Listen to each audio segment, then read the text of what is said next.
Thank you, Mr Speaker. A state of emergency has been declared in Sri Lanka by Prime Minister Ranil Wickremesinghe after President Rajapaksa fled the country last night.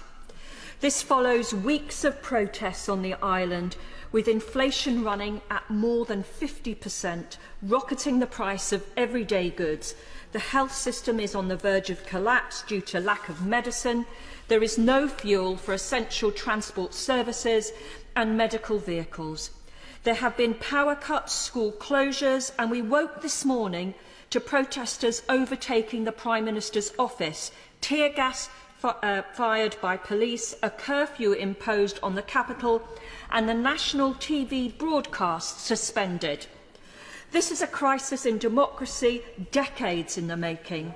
The world turned away when the Rajapaksa government cluster-bombed its own people committing genocide, murdered its journalist and enriched a small group led by one family. Their malign dynastic control has stripped the country bare, leaving behind a broken nation on the brink of economic collapse.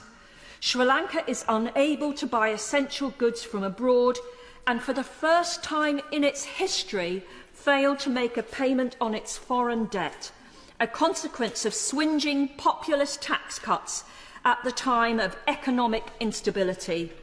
Tory leadership candidates, beware. An IMF bailout is essential.